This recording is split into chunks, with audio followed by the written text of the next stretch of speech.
accepting the invitation, Catalina, again. It's so great to be here. Thank you.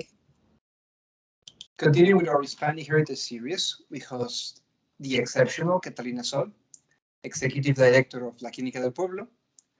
Mrs. Sol has over 25 years of experience in public health and direct service provision with underserved communities and Latino immigrants. She became the Executive Director of La Clinica del Pueblo in 2018 after decades leading health prevention programs and the integration of diverse initiatives. She is also a current fellow of the Robert Wood Johnson.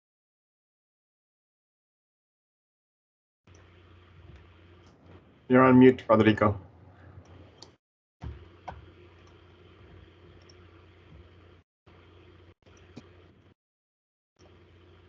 Somebody's muting me.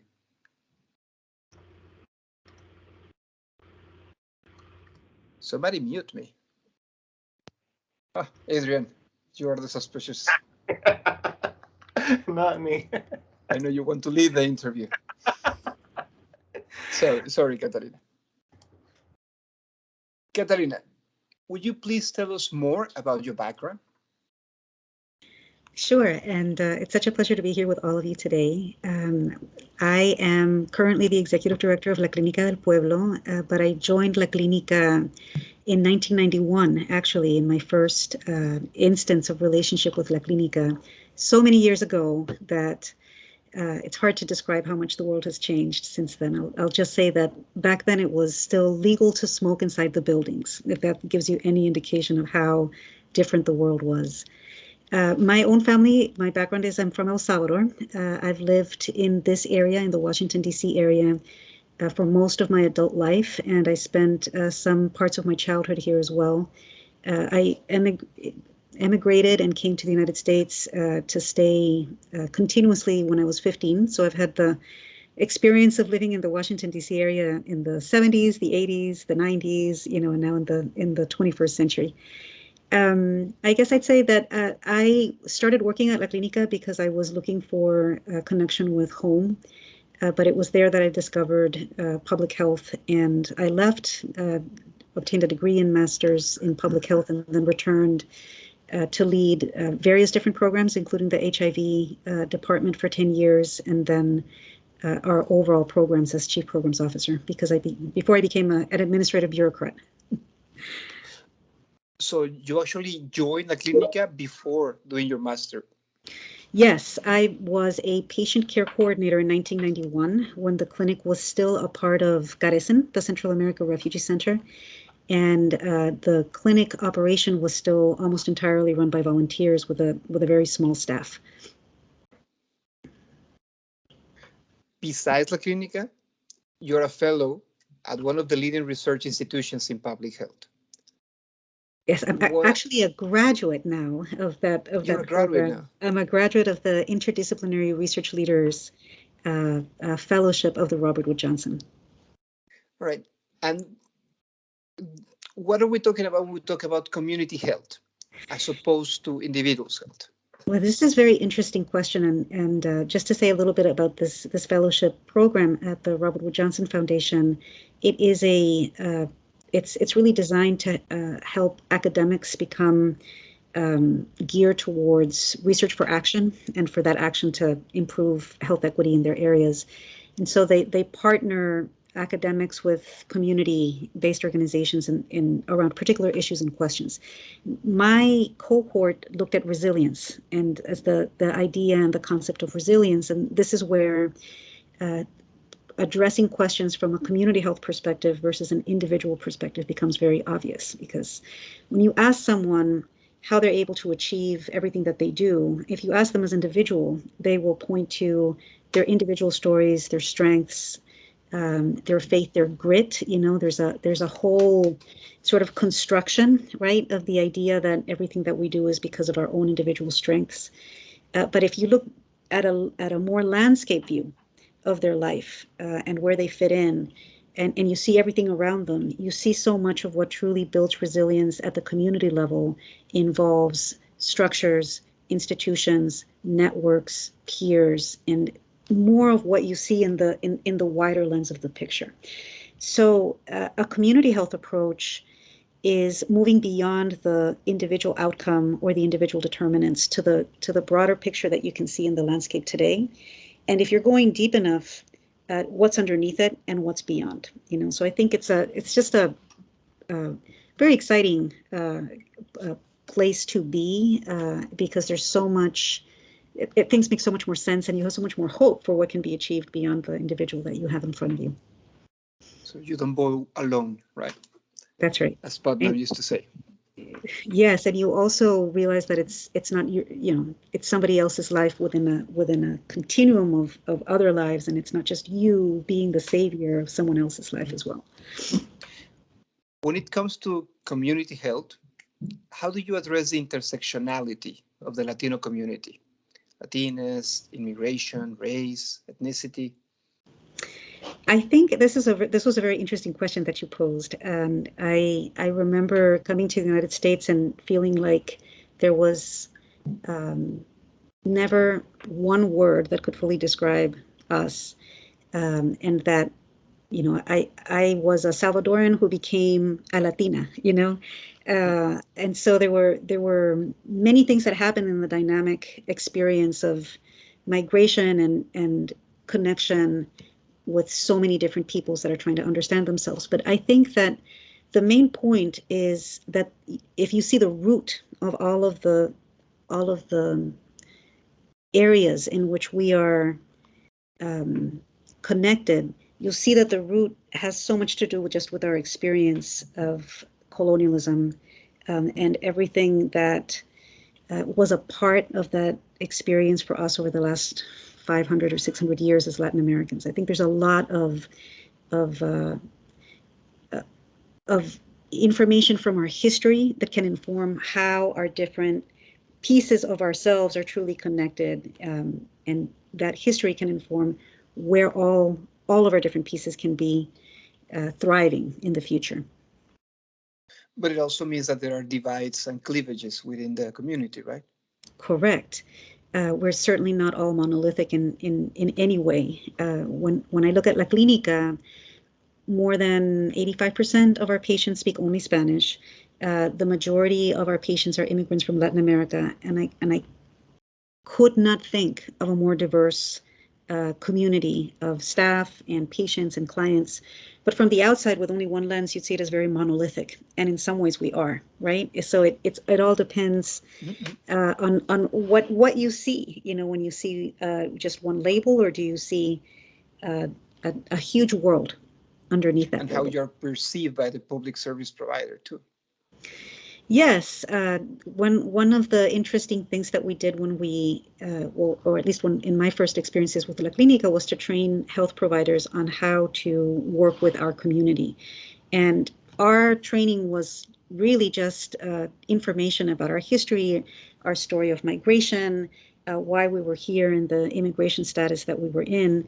But a lot of people, and I think even one provider once pulled out a little book that had, here's what you need to know about, look up this country, or look up this particular race or this particular tribe.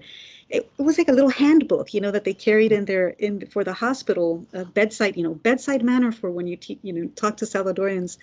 It was very funny. It was hilarious. And that's not really what gets us to the connections for healing that everybody aspires to, or should aspire to, if you're in the field. From the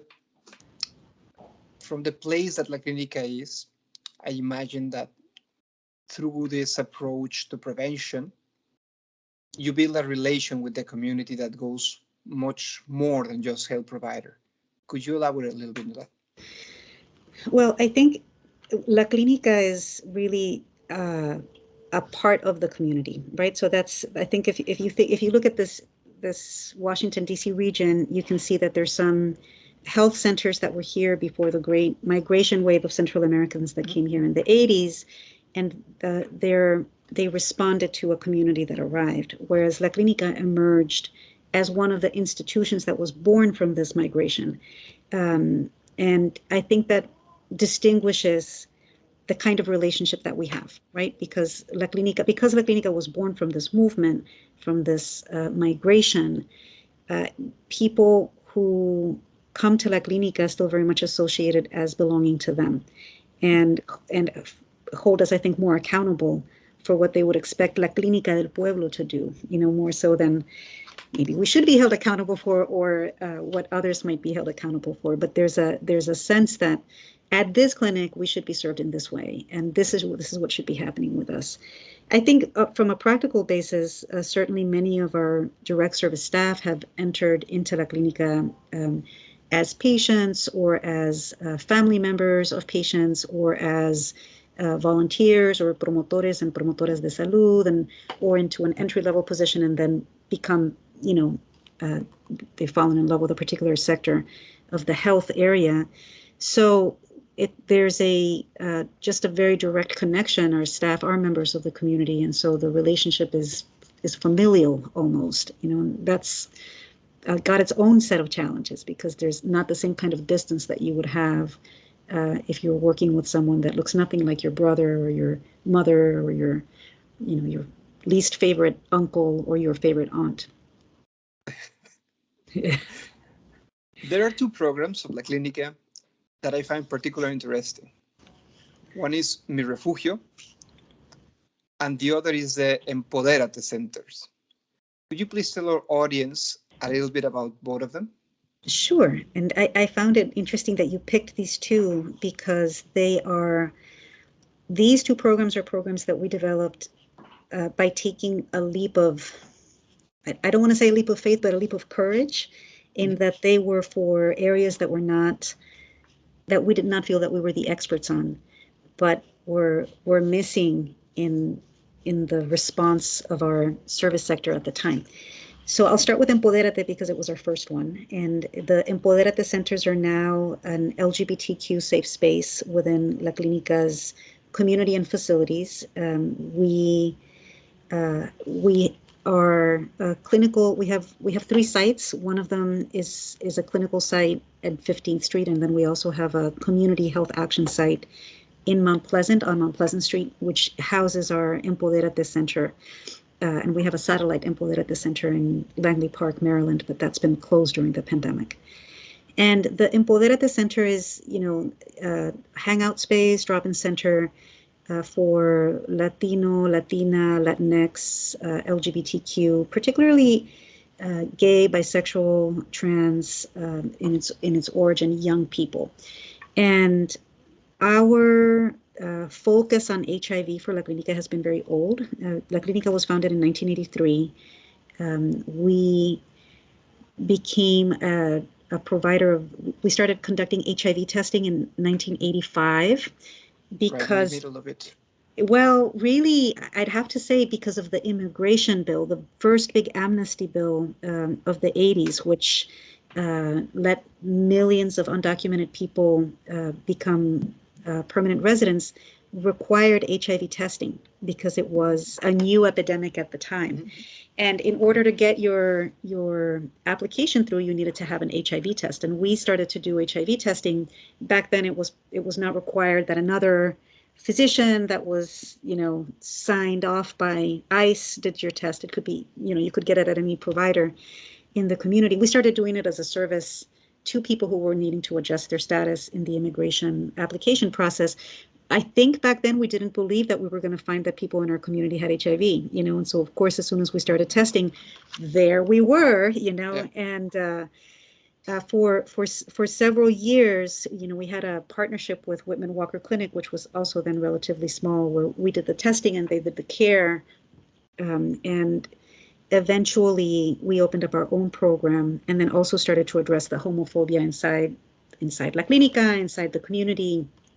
And by the time that we opened the Empoderate Center, we'd had probably a good 10 or 15 years of experience working with adult gay men, and some trans women, but not with youth. There was a concern that we were not a youth provider, but we saw that there was a gap between the youth providers that were great LGBTQ providers of youth in the city and their language capacity. They didn't speak Spanish. Our clients were younger and younger, kept coming to us because they needed services in Spanish. It was more culturally relevant. And at some point, CDC, the Centers for Disease Control, identified that this group of people, young Latino men who have sex with men between the ages of 18 and 24, were by far more at risk for the epidemic than other racial and ethnic groups or other people in the age group. And so we asked our participants if they thought that we should do it, because it felt very, we didn't want to be disrespectfully coming into an area that we didn't have an expertise, and they motivated us to do that. And that was the beginning. You know, we housed the first program here at our 15th Street site while we took a really, really long time to renovate the initial site in Mount Pleasant. And that program has now been running for 15 years, I think. You know, so it's in some places the people know Empodérate and they don't know La Clínica. Yeah.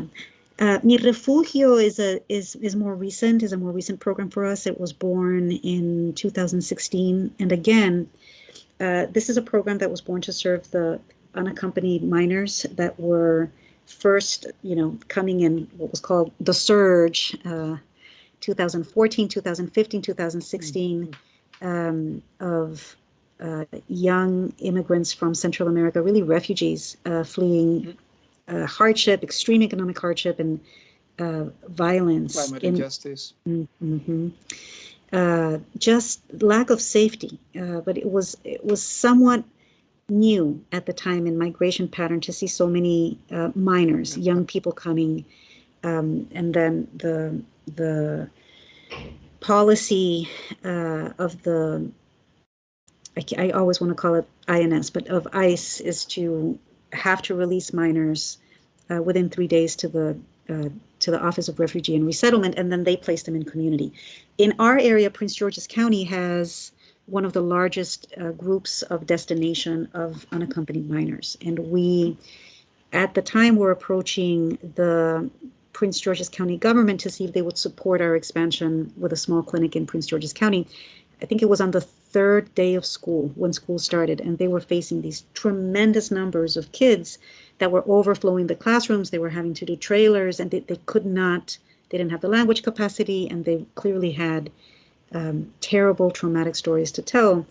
When we asked them how they were dealing with the surge, they said, well, how can you help us? You know, what can you propose to us? And we had not previously done any school-based services, but we proposed essentially a program that would involve mental health services, youth positive programming, and training for the faculty. They funded, and we proposed to do that for 3 schools. They funded us for 1 at Northwestern High School, and that is the program that we've been in for a little while now. Are the stigmas on mental health, homosexuality, and HIV stronger among the Latino community? I would definitely say they're strong. It's hard to compare, right? Compare to which group? I think that RX, and I hesitate to say that it's stronger in the Latino community, because then it's one more thing that we're stigmatized about, right? It's like I think it's, every community has its own ways in which they express their discomfort and fear of dealing with these very difficult issues and dimensions of life, right? But I think in our community, in the Latino immigrant community that we serve, certainly there's a association of mental health with institutionalization or with severe mental illness, right? The concept of mental health prevention is new, and I think it's new to many people in the world, perhaps not so much after the pandemic. And the person that who was my executive director when I started working with La Clínica, Dr. Juan Romagosa, a Salvadoran doctor who was a torture survivor, did a lot in his tenure to talk openly about the need for mental health services, and how so many of the physical complaints that many people have are really associated with underlying mental health issues, and how much mental health can help, how much it can help to reduce suffering. Mental health services can help to improve your life. So it's been a very core component of La Clínica's model and services since the beginning. And with, HIV is our experience has been that it has been a stigma because of its association with sexuality, sexual diversity, addiction, all of the things which we are not supposed to be, the things which we're supposed to hide, and that is, I feel, perhaps I'm being optimistic. I feel like we've made some strides in that, certainly from where we were, not just here in the region, but throughout Latin America. There are organizations in Central America that are LGBTQ human rights organizations that have been working for decades. Some of them without being recognized as recognized in their own jurisprudence. They haven't been, recognized as corporations, but they are leaders and partners to us and to other organizations around the world. So this, sort of assumption that, in the North, you're more evolved and in the South, you're not, doesn't really play out, because in some ways, when you're an immigrant, you are, you're stuck in the age at which you immigrated, what your culture, what your country was, what you believe to be, and you're more committed to, if you're committed to your culture, you want to say, well, this makes me who I am. This is how I'm defending my culture. Whereas at home, things evolve. People change. There's not that same piece. And with the internet, so much of the world has come into connection with each other. There's no way to sort of segment out pieces from anybody anymore. That's great insight. Great insight. Now, one last question before Sure. opening the floor. If you had the chance to speak to a bunch of, let's say, designers, architects, what would you say? What would you tell them about designing healthcare facilities? I love this question, because we just had a little work group inside La Clinica to think about what parameters we wanted to follow for just even the minimal interior decoration of our facility, which is, we had to renovate, or rather repair, last year in some extensive way. And we called it Space is Culture, Espacio es Cultura, because, essentially space communicates who we are, who we are as a facility, as a community, and the elements of that, who we're communicating with and what we want to communicate about, are so important in the physical space that people experience. And so, I'd say that design and architecture is a communication strategy that's very fundamental to communicate within the public health strategy that we have. For us, I think one of the things that we've always, every strategic plan that La Clinica has developed in its vision for its facilities for this future has said the space is vibrant, colorful, helps people feel warm. And anybody who ever came to La Clinica in the past would see that displayed everywhere.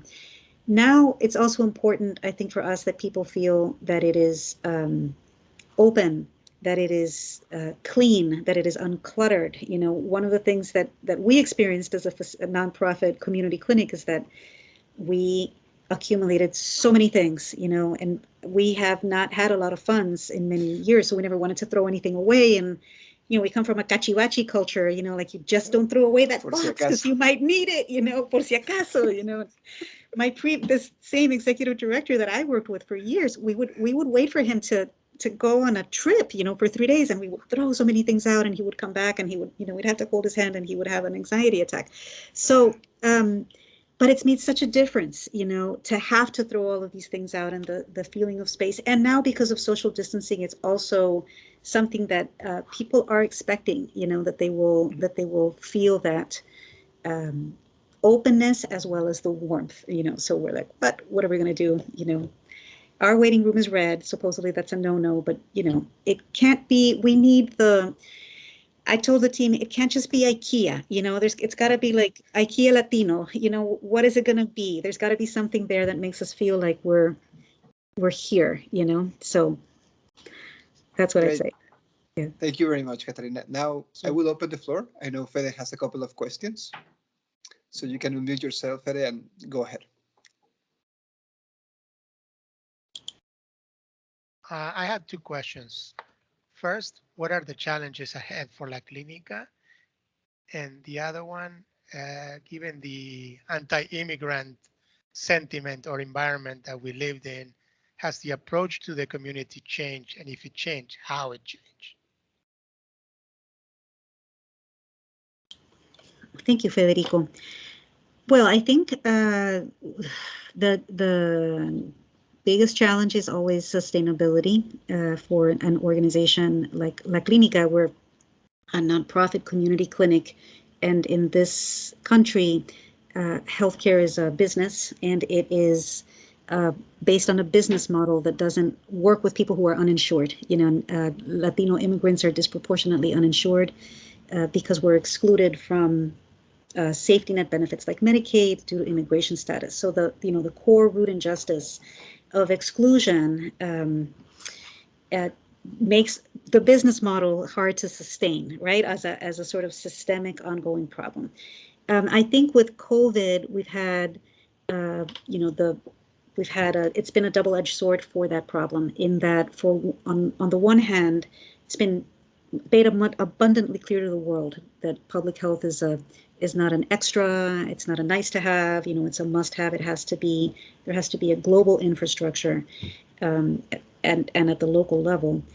But at the same time, on the current business model for healthcare is based on how many people can you see within a space of time, and that has been completely challenged in the medical arena by social distancing. So just literally speaking, our visits were cut in half, right, from the medical perspective, and that is living in the future state. Requires a lot of other kinds of revenue stream strategies. This is the part about becoming an administrative bureaucrat that I mentioned about before.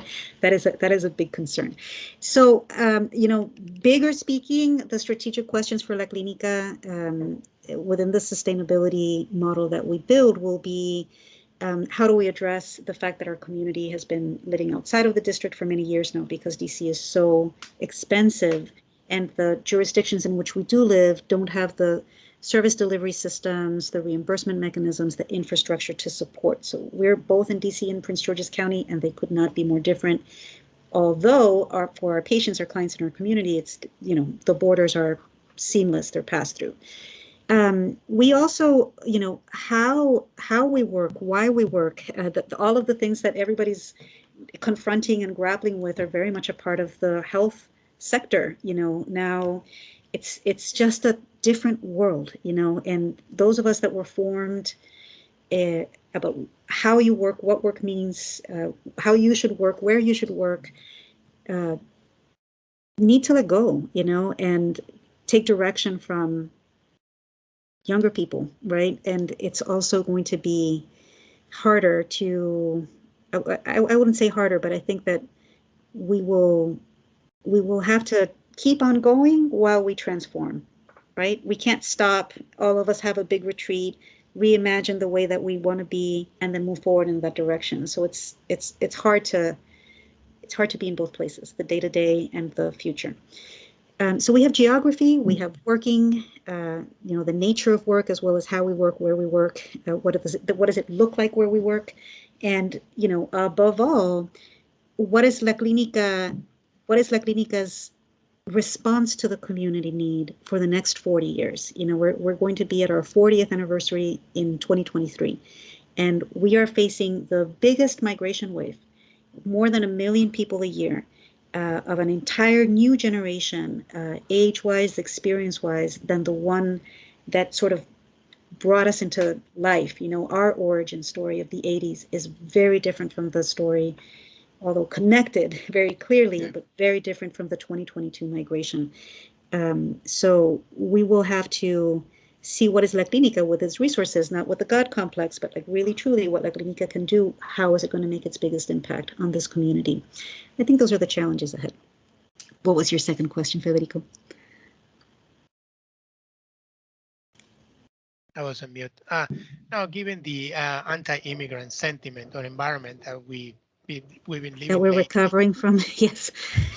I mean, has the approach to the community changed in any way? Our advocacy efforts very much increased, and we have always been, La Clinica has, health is a human right was our founding lema, right? Our founding cry. And we've always understood that you have to change the structures and the systems to be able to really get to the health access and outcomes that we want for our community. But we had to spend so much more time on every issue that was important to our community and of the community itself from 2016 to 2020. And still that now we have, just from a structure perspective, we've launched a Department of Health Equity that includes our advocacy strategies and, our focus on social determinants more formally, so that we can also make some choices as to where we put our energy and our efforts for change. Thank you. You're welcome. Amazing, Catalina. We want to be mindful of your time. We know we booked 30 minutes. We really appreciate this opportunity. It's been wonderful. I really appreciate the opportunity to think. Yes. I just want to tell you, I found those two programs interesting precisely because they started before this shift, right, to mental health. So it was really interesting to see someone doing this kind of approach, especially with a migrant community. And I just found that fascinating. I guess I'll say that the hopeful part of me thinks everything that we have been believing in and working on upstream for all of these decades, not just La Clinica, but so many of our partners, has finally been validated. And we will be recognized, and we will be funded, and we will scale up, and things will be great. And then the experienced part of me sees, other people entering the market with the understanding that this is now the way that you can make services profitable, and they're taking it. So it's not the sort of the engine of the world, right? Continues to move, and it requires us to sort of get in the clogs of the system to be able to get it to stop a little bit and include us in its direction. Portuguese philosopher Boaventura de Sousa Santos said that we live in a time where it's impossible to imagine capitalism without end, but it's impossible to imagine the end of capitalism. I think it's possible. I think we should imagine what we want to be possible, right? And to put it out there, and we will have no choice but to continue working in the direction of what is necessary so that it becomes possible, Well, let's leave it with those beautiful words. Thank you. Thank you very much, Catalina. It was great. Wonderful. Yes. Thank you so much. I look forward so much to working with you more closely in our space next year. Have a wonderful afternoon. Muchísimas gracias. Que tengan un lindo fin de semana. Gracias a ti, Catalina. Igualmente. Bye. Chao. Bye. Gracias. Hasta luego.